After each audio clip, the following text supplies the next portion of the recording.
Hello everyone, welcome back to Investigative Soul. Friends, आज की हमारी ये वीडियो पिछली वीडियोस के मुकाबले थोड़ी सी अलग है। आज की वीडियो में दो स्टोरीज हैं। पहली तो एक प्रैक्टिकल डार्क वेब स्टोरी है और दूसरी स्टोरी एक अर्बन लेजेंड पर बेस्ड है। मैंने सोचा कि मैं एक अलग प्लेलिस्ट तैयार करूं जिसमें ऐसी वीडियोस हो जिनमें दो स्टोरीज को वन बाय वन कवर किया जाए। इस सीरीज में ये हमारी पहली वीडियो है and if you like this kind of videos then tell your opinion in the comment box, जिससे कि मैं ये जान सकूं कि आपको इस फॉर्मेट में वीडियोस पसंद आती हैं या नहीं। तो अब बिना देरी किए बढ़ते हैं अपनी आज की कहानी की ओर। Friends, dark web is full of dark, creepy and unexplainable stuff, but इसके बावजूद भी लोग इसको एक्सप्लोर करने से कभी भी पीछे नहीं हटते हैं। I think the reason behind it कि लोगों को ऐसी चीजें जानने में या एक्सप्लोर करने में मजा आता है जो dark, creepy and beyond explanation होती हैं। कभी कभी किसी चीज को जानने की यही क्यूरियोसिटी हमारे लिए काफी ज्यादा डेंजरस और हार्मफुल बन जाती है, और यही क्यूरियोसिटी कुछ लोगों के लिए एक ऐसे नाइटमेयर की तरह बन जाती है जो उन्हें कभी ना भूलने वाला ट्रॉमा देकर चली जाती है। हमारी पहली कहानी एक ऐसे यूट्यूबर की कहानी है जिसने डार्क वेब से एक मिस्ट्री बॉक्स खरीदा था, लेकिन वो मिस्ट्री बॉक्स कोई ऑर्डिनरी मिस्ट्री बॉक्स नहीं था जो कि आसानी से किसी भी सट्टे वाली वेबसाइट पर मिल जाता है, बल्कि एक ऐसा मिस्ट्री बॉक्स था जो कि डार्क वेब की अंधेरी गलियों में मौजूद सिहा वेबसाइट से आया था। इसलिए हमारी आज की कहानी का नाम है द मिस्ट्री बॉक्स। ये डार्क वेब स्टोरी है एलेक्स नाम के एक लड़के की। एलेक्स मेरी तरह एक छोटा सा कंटेंट क्रिएटर था। एलेक्स अपने यूट्यूब कंटेंट के लिए स्कैरी एंड क्रीपी वीडियोस बनाया करता था। एलेक्स का कंटेंट जॉनरा स्कैरी और डार्क वीडियोस का था, इसलिए वो अपनी वीडियोस में कुछ ना कुछ ऐसे dark and spine chilling events को इंक्लूड किया करता था जिससे कि उसकी वीडियोस की तरफ ज्यादा से ज्यादा ऑडियंस अट्रैक्ट हो। अब जाहिर सी बात है कि ऑडियंस को हर बार कुछ नया सर्व करने के चक्कर में उसको कुछ ना कुछ हटकर ट्राई करना पड़ता था। कभी वो सालों पहले अबंडन की जा चुकी बिल्डिंग्स में जाकर स्पिरिट्स को चेस किया करता था, तो कभी सेमेट्री में जाकर किसी आत्मा के कब्र से निकलने का इंतजार किया करता था। I know this all sounds crazy and stupid eight the same time, but एक कंटेंट क्रिएटर को अपने वीडियोस में कुछ इनोवेटिव करने के लिए ये सब करना ही पड़ता है। एटलीस्ट ये सब कुछ करना क्रिंज कंटेंट बनाने वालों की तरह नाली के गंदे पानी में कूदने से या फिर गोबर खाने से तो लाख गुना अच्छा ही है। वेल, एलेक्स अपने यूट्यूब कंटेंट को लेकर काफी सीरियस एंड इनोवेटिव था, इसलिए वो अपने कंटेंट को बनाने के लिए हर वक्त कुछ नया सर्च करता रहता था। जहाँ से उसको कुछ यूजफुल मिलता था वो उसको अपनी वीडियो में मेंशन कर देता था। अपनी न्यू वीडियो के लिए रिसर्च करने के दौरान एलेक्स को पता चला कि इस वक्त मार्केट में और सोशल मीडिया पे एक न्यू ट्रेंड चल रहा है जिसमें कुछ लोग बहुत सारे बॉक्स खरीदते हैं जिन्हें मिस्ट्री बॉक्स के नाम से जाना जाता है। इन मिस्ट्री बॉक्सेस को कुछ रुपए की कीमत देकर खरीदा जाता है और इन मिस्ट्री बॉक्सेस के प्राइस कुछ सौ रुपए से लेकर कई हजार रुपए तक के होते हैं। इन्हें मिस्ट्री बॉक्स इसलिए कहा जाता है क्योंकि इनके अंदर क्या होता है किसी को भी पता नहीं होता है। जब आप इन मिस्ट्री बॉक्सेस को खोलते हैं तो इनके अंदर से कुछ भी निकल सकता है। I mean in those boxes there may be iPhones और any other precious things, and on the other hand it is also be possible that inside those boxes there might be something inexpensive and cheap. पहले scenario में हो सकता है कि आप कुछ रुपए देकर मिस्ट्री बॉक्स खरीदें और उनमें आईफोन निकला या फिर गोल्ड वॉच निकला है, बट सेकंड सिनेरियो में हो सकता है कि आप हजारों रुपए दे दें और आपको उसमें कोई घटिया सा चीप क्वालिटी का फोन मिले। It all depends upon luck. कुछ वक्त पहले मिस्ट्री बॉक्स खरीदने का ट्रेंड काफी जोरों पर था, इसलिए यूट्यूब और दूसरी सोशल मीडिया वेबसाइट्स पर भी मिस्ट्री बॉक्सेस की अनबॉक्सिंग वाली वीडियोस काफी ट्रेंड कर रही थी। उस वक्त ऐसी वीडियोस जिनमें मिस्ट्री बॉक्सेस की अनबॉक्सिंग होती थी वो वीडियोस अपलोड करते ही वायरल हो जाया करती थी। जैसे कि हमारा एलेक्स एक यूट्यूब कंटेंट क्रिएटर था, इसलिए उसने भी इस वायरल ट्रेंड का फायदा उठाने के बारे में सोचा। अब सबसे बड़ी दिक्कत यहाँ पर यह थी कि Alex scary, dark and creepy genre वाली वीडियोस बनाया करता था, इसलिए अगर वो कोई ऑर्डिनरी मिस्ट्री बॉक्स खरीदता तो उसकी वीडियोस बिल्कुल भी एंगेजिंग नहीं बनती क्योंकि उसका जॉनरा वायरल ट्रेंड से कुछ हटकर था। इसलिए यहाँ पर एलेक्स को कुछ हटकर सोचने की और करने की जरूरत थी। अब ये तो हम सभी जानते हैं कि एलेक्स का genre dark and creepy content बनाने का था, इसलिए वो डार्क वेब से भी अच्छी तरह से रूबरू था। एलेक्स को पता था कि डार्क वेब को सेफली कैसे एक्सेस किया जाता है और किस वेबसाइट पर क्या मिलता है ये भी उसको पता था। इसलिए एलेक्स ने सोचा कि डार्क वेब पर भी कोई ऐसी वेबसाइट जरूर होगी जो कि मिस्ट्री बॉक्सेस सेल करती होगी और उसके अकॉर्डिंग डार्क वेब पर जो मिस्ट्री बॉक्सेस मिलते होंगे उनमें कुछ ऐसा सामान होता होगा जो नॉर्मली मिलने वाले मिस्ट्री बॉक्सेस से कुछ हटकर होता होगा। क्योंकि ये मिस्ट्री बॉक्सेस डार्क वेब से ऑर्डर किए जाएंगे, इसलिए उनका कुछ हटकर होना लाजमी है। एलेक्स ने अपना टॉर ब्राउजर खोला और उसने डार्क वेब पर मिस्ट्री बॉक्सेस ढूंढने शुरू कर दिया। काफी देर तक डार्क वेब को एक्सप्लोर करने के बाद एलेक्स एक ऐसी वेबसाइट पर पहुंचा जिसका नाम था क्रैम्पस प्रेजेंट्स। अब नाम में ही क्रैम्पस था तो फिर गिफ्ट का अंदाजा तो लगाया ही जा सकता है। अब यहाँ पर एलेक्स के सामने सबसे बड़ी दिक्कत ये थी कि उस वेबसाइट पर नॉर्मल करेंसी से डायरेक्ट पेमेंट नहीं किया जा सकता था, because we all know that dark web websites accepts payment only in the form of bitcoins, so that no one can trace them back. Alex ने इससे पहले बिटकॉइंस को कभी भी यूज नहीं किया था, that's why he didn't know how to do it.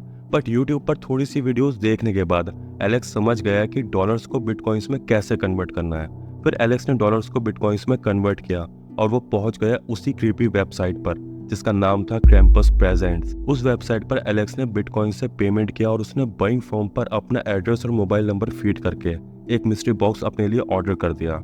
अब एलेक्स बड़ी ही बेसब्री के साथ उस मिस्ट्री बॉक्स के आने का वेट करने लगा। 5 दिनों के बाद वो मिस्ट्री बॉक्स उसके घर पर डिलीवर हो गया। उस मिस्ट्री बॉक्स को काफी अच्छी तरह से पैक किया गया था और वो पूरी पैकेजिंग एक काफी बड़े से बॉक्स के साथ आई थी। जाहिर सी बात थी कि वो बॉक्स मिस्ट्री बॉक्स नहीं था, बल्कि मिस्ट्री बॉक्स उस बड़ी सी पैकेजिंग के अंदर था। एलेक्स ने जल्दी जल्दी अपनी टेबल अच्छे से साफ करी जिस पर वो उस मिस्ट्री बॉक्स की अनबॉक्सिंग करने वाला था, और उसने अपने सारे कैमरा गियर्स और माइक्रोफोन्स उस टेबल पर इंस्टॉल कर दिया। फिर उसने अपने हाथ पर ग्लव्स पहने बिकॉज वो इस अनबॉक्सिंग को काफी प्रोफेशनली करना चाहता था। Alex was so excited and nervous at the same time to see what would the mystery box contain of. Alex ने अपने सभी कैमरास की रिकॉर्डिंग ऑन कर दी जो कि उसने टेबल पर डिफरेंट पोजीशन पर सेट किए थे। उस वक्त एलेक्स के फेस पर एक्साइटमेंट साफ देखा जा सकता था। वो बहुत ही ज्यादा खुश था इस अनबॉक्सिंग को लेकर। एलेक्स ने उस पैकेजिंग को सीजर के थ्रू कट करके ओपन किया और जो चीज उसने सबसे पहले देखी थी वो एक नोट था जिसके ऊपर एलेक्स का एड्रेस और मोबाइल नंबर लिखा था जो कि उसने इस शिपमेंट की डिलीवरी के लिए दिया था। उन नोट्स के नीचे एक बड़ा सा बॉक्स था और कुछ एनवलप्स हैं, इसलिए एलेक्स ने सोचा कि उसको अनबॉक्सिंग की शुरुआत उन एनवलप्स को खोलकर ही करनी चाहिए, बिकॉज जितने भी कंटेंट क्रिएटर्स होते हैं वो अपने वीडियोस को लेंथी बनाने के लिए यूजर मैनुअल्स पढ़ते हैं या फिर उस पैकेजिंग की ही स्पेसिफिकेशन बताने लगते हैं। अब जैसा कि एलेक्स की पहली अनबॉक्सिंग वीडियो थी इसलिए उसने भी ऐसा ही करने का सोचा। एलेक्स ने उन एनवलप्स को ये सोचकर ओपन किया कि उनके अंदर शायद कोई यूजर मैनुअल होगा या फिर कोई ग्रीटिंग नोट होगा जो कि mystery box manufacturing companies customers के लिए इशू करते हैं। जैसे ही एलेक्स ने पहले एनवलप को खोला उसके अंदर उसे जो मिला उसने एलेक्स के दिल की धड़कन को 1 सेकंड के लिए टोटली स्टॉप कर दिया। उस एनवलप के अंदर डिफरेंट प्लेसेस की फोटो थी जो कि अलग अलग टाइम पर ली गई थी, बिकॉज उन फोटोज के ऊपर फोटो के लिए जाने वाले दिन की डेट प्रिंटेड थी। दिल की धड़कन को रोकने वाली बात ये नहीं थी कि ये फोटोज डिफरेंट प्लेसेस की थी, बल्कि दिल की धड़कन को रोकने वाली बात ये थी कि एलेक्स इन सभी प्लेसेस पर पहले जा चुका था। उसको पहले लगा कि हो सकता है कि महज एक कोइंसिडेंस हो कि वो जिन जगहों पर हॉलिडे पर जा चुका है वहीं की फोटोज उस वेबसाइट वालों ने उसको भेज दी हैं। But the story was not that simple. उन फोटोज को जब एलेक्स ने बेहद ध्यान से देखा तो उसने पाया कि उन फोटोज में वो भी है। एलेक्स उन फोटोज में कहीं दूर खड़ा हुआ नजर आ रहा था, मानो ऐसा लग रहा था जैसे कि कोई एलेक्स को फॉलो कर रहा था, और जहां जहां पर एलेक्स रुक रहा था वहां पर उसकी जानकारी के बिना उसकी फोटोज क्लिक की जा रही थी। And this all things freaked him out. His mind was so messed up that he couldn't think straight. Alex सोच रहा था कि इतने टाइम उसे कोई फॉलो करता रहा और उसको इस बात की भनक तक नहीं लगी। वैसे भी ये बात अपने आप में बेहद ही क्रीपी है। उन फोटोज में एलेक्स की फैमिली फोटोज भी थी, उसकी मदर, फादर, सिस्टर, और वो खुद उन फोटोज में था। एलेक्स ने सोचा कि क्या ये सब सच में हो रहा है या फिर मैं सपना देख रहा हूँ। मेरी फैमिली को कोई इतने दिनों से स्टॉक कर रहा है और मुझे और मेरी फैमिली को इसके बारे में जरा सी भी भनक नहीं है। एलेक्स को इन सब पर जरा सा भी यकीन नहीं हो रहा था। वो काफी ज्यादा डरा हुआ था। एलेक्स आगे की अनबॉक्सिंग नहीं करना चाह रहा था, but you know that he was shooting video for his YouTube channel, so he had to reluctantly continue this unboxing. Alex के अंदर उस पूरे पैकेज को लेकर काफी ज्यादा क्यूरियोसिटी बढ़ गई थी, इसलिए उसने दूसरा एनवलप खोला। उस एनवलप में भी पिक्चर्स से थी, बट इस बार ये पिक्चर्स एलेक्स के घर की थी। उन फोटोज को एलेक्स के घर के हर पॉइंट ऑफ व्यू से लिया गया था, यानी कि जिसने भी फोटोज ली थी he was trying to capture every corner of the house. कुछ फोटोज को विंडोज के पास खड़े होकर लिया गया था, जिस वजह से एलेक्स के घर के अंदर का पूरा इंटीरियर उन फोटोज में दिखाई दे रहा था। एलेक्स को बुरी तरह से डराने के लिए सिर्फ यही एनवलप काफी था, क्योंकि अगर ये इंसिडेंट हम में से किसी के साथ भी होता then I am damn sure we would lose our temper. इतना सब कुछ देखने के बाद एलेक्स तीसरे एनवलप को बिल्कुल भी खोलना नहीं चाह रहा था, but you know that he was shooting YouTube video, that's why he thought if he would open the third envelope he would probably have a really good reaction for his YouTube video. So he opened the third one right away and regretted his decision. इस बार उस envelope में Alex के घर के अंदर की photos थी। उन फोटोज में उसकी बहन फ्रिज का डोर ओपन कर रही थी, उसके फादर टीवी देख रहे थे और उसकी मदर किचन में बर्तन धो रही थी। But this is not a scary part of these photos. Alex ने एक फोटो में देखा कि उसके रूम में मास्क पहनकर एक आदमी खड़ा है और उस आदमी ने उस फोटो में एलेक्स के बेड के पास खड़े होकर एक सेल्फी ली है और उस फोटो में एलेक्स अपने बेड पर सो रहा था। एलेक्स के घर में कोई बाहर से आया, उसने एलेक्स की पूरी फैमिली की अलग अलग फोटोज ली और फिर वो एलेक्स के रूम में आया और उसने एलेक्स के साथ सोते वक्त सेल्फी ली and they were all unaware about this creepy events. ये सब देखने के बाद एलेक्स के सर में बहुत तेज दर्द होने लगा और उसका सर हेडेक की वजह से बुरी तरह से फट रहा था। एलेक्स कुछ भी ठीक से सोच नहीं पा रहा था। His thinking ability went down for a while. उसके दिमाग में बहुत सारे सवाल थे लेकिन किसी एक सवाल का भी उसके पास जवाब नहीं था। अब उस पैकेज के लास्ट में बची थी वो मेन चीज जिसके लिए एलेक्स ने इतना वेट किया था और इतने सारे ट्रॉमा सहने के बाद अब वक्त था उस मिस्ट्री बॉक्स को खोलने का। एलेक्स उस मिस्ट्री बॉक्स को खोलना नहीं चाहता था बिकॉज उन एनवलप्स में इतनी ज्यादा वियर्ड फोटोग्राफ्स थी जिन्होंने एलेक्स का दिमाग हिला कर रख दिया था। तो जाहिर सी बात थी कि उस मिस्ट्री बॉक्स में इससे भी बढ़कर कुछ ऐसा होगा जो एलेक्स को अंदर तक झकझोर कर रख देगा। Alex didn't want to open that mystery box but for some stupid reason he had to open that box. वो एक मीडियम साइज बॉक्स था जो कि ब्लैक कलर का था और उसके डायमेंशंस स्क्वायर शेप में थी। उस मिस्ट्री बॉक्स के ऊपर कुछ मार्किंग्स बनी हुई थी जैसे कि उसके ऊपर कुछ लिखा हुआ था बट वो लैंग्वेज बड़ी अजीब सी थी और उस लैंग्वेज को एलेक्स नहीं जानता था। एलेक्स ने गहरी सांस ली और उस मिस्ट्री बॉक्स को एलेक्स ने खोला।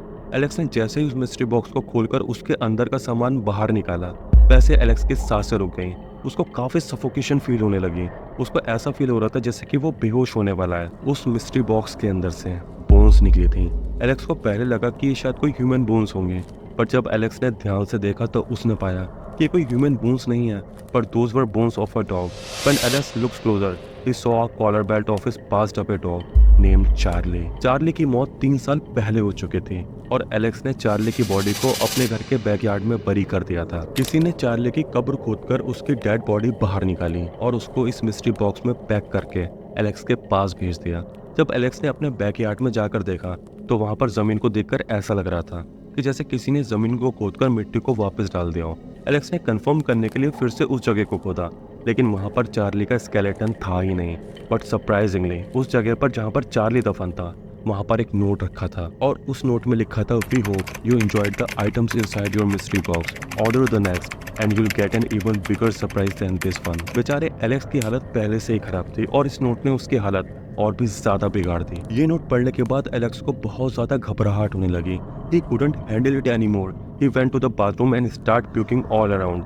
वॉमिट करने के बाद एलेक्स बाथरूम से बाहर आया और उसने बिना कुछ सोचे समझे उन सारे फोटोज को, एनवलप्स को एंड इवन पहले से फटी हुई पैकेजिंग को भी फाड़ना शुरू कर दिया। एलेक्स अपना आपा खो चुका था and he couldn't control his emotions. Alex ने उन सब फटे हुए एनवलप्स, पैकेजिंग और फोटोज को आग के हवाले कर दिया और उसने अपने beloved डॉग चार्ली के रिमेन्स को दोबारा से अपने बैकयार्ड में दफना दिया। इस पूरे इंसिडेंट की वजह से एलेक्स पूरी तरह से टूट चुका था। He couldn't even think straight. Alex इस पूरे इंसिडेंट को बिल्कुल भी याद नहीं रखना चाहता था, इसलिए वो अपनी तरफ से पूरी कोशिश कर रहा था कि वो किसी भी तरह इन बुरी यादों को भुला दे। बट हम सब जानते हैं कि बुरी यादों को भुला पाना ऑलमोस्ट इम्पॉसिबल होता है। लाइफ के किसी न किसी मोड़ पर वो बुरी यादें हमारे सामने आ ही जाती हैं। Anyways, Alex was trying to behave normal. He wanted to act like all of this didn't ever happen, but it was impossible. Alex ने अपनी फैमिली को कभी भी इन सब के बारे में नहीं बताया और ना ही वो ये सब कभी अपनी फैमिली को बताएगा बिकॉज वो नहीं चाहता है कि उसकी फैमिली उसी की तरह परेशान हो। एलेक्स ने सोशल मीडिया पर प्रेजेंट अपने सारे फोटोग्राफ्स डिलीट कर दिए। He stopped uploading his videos.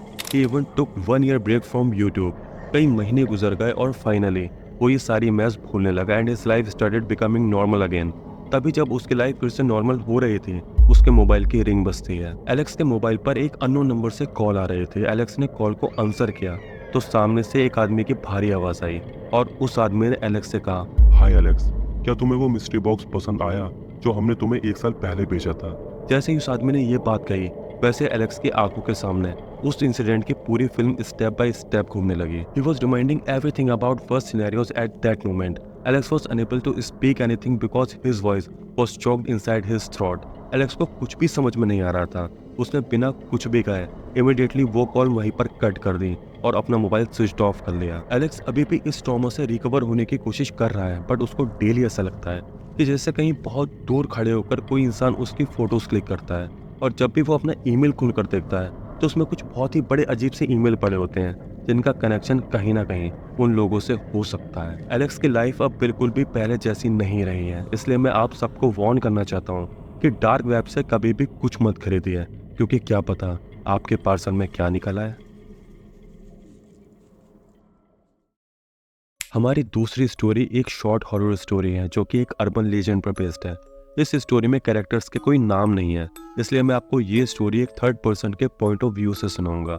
इस स्टोरी के एंड में आप अर्बन लीजेंड के बारे में खुद जान जाएंगे। इस स्टोरी का टाइटल है द कांस्टेंट डोर। सिर्फ एक रूल है कि दरवाजा मत खोलना, चाहे वो कितनी भी मिन्नतें क्यों ना करें, चाहे वो कितना भी रोए, तुम सुबह होने से पहले दरवाजा मत खोलना। ये बात लगातार बोल बोल कर माँ अपने बेटे को याद करवाने की कोशिश कर रही थी कि किसी भी कीमत पर दरवाजा नहीं खोलना है। वो कह रही थी कि अगर तुमने दरवाजा खोला तो तुम पक्का मारे जाओगे, जैसे तुम्हारे भाई मारे गए थे। माँ अपनी तरफ से कंफर्म करने की कोशिश कर रही थी कि उसका बेटा उसकी बात अच्छे से समझ गया है।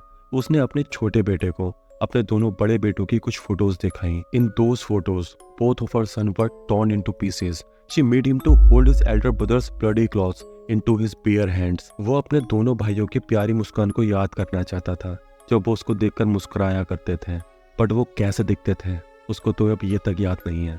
उसे बस याद था तो अपने भाइयों के चीथड़े उड़े शरीर और उनके ऊपर वो bite marks and those countless bad red holes. उनकी बॉडीज को देखकर ऐसा लग रहा था जैसे कि वो शुरू से ऐसे ही थे, all chewed up, missing parts and never smiling.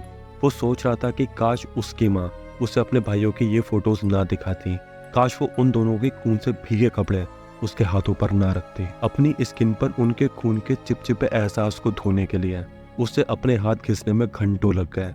उसके आंसू खून से गुलाबी हो गए, पानी में गिरकर कहीं मिल गए, और तब उसे अपनी माँ से नफरत होने लगी। But deep down he known mother hated herself more. रात होने से आधा घंटा पहले माँ की आंखें सूजने लगी, उनका रंग पीला पड़ गया, उनके होंठ उनके दांतों पर बहुत कसकर खिंचे हुए थे, और उनकी आवाज हर गुजरते लम्हे के साथ भारी और भारी होती जा रही थी, लाइक शी वाज बार्किंग। उन्होंने बेटे के हाथ में रूम की चाबी थी और उससे कहा कि दरवाजा मत खोलना, मुझे इस रूम में बंद कर दो एंड इस चाबी को अपने पास रख लो। उनके पास एक रिवॉल्वर थी, उसमें उन्होंने बुलेट्स डाली और बेटा सर झुकाकर ये सब देख रहा था। उन्होंने उन हैवान नजरों से अपने बेटे को देखा और उससे कहा प्लीज ये गन ले लो, जस्ट इन केस अगर मैं ये सब बर्दाश्त नहीं कर पाई और मैं तुम्हें कहीं नहीं, तुम नहीं, फिर से नहीं। A tear rolled down her cheek like a streak of moonlight.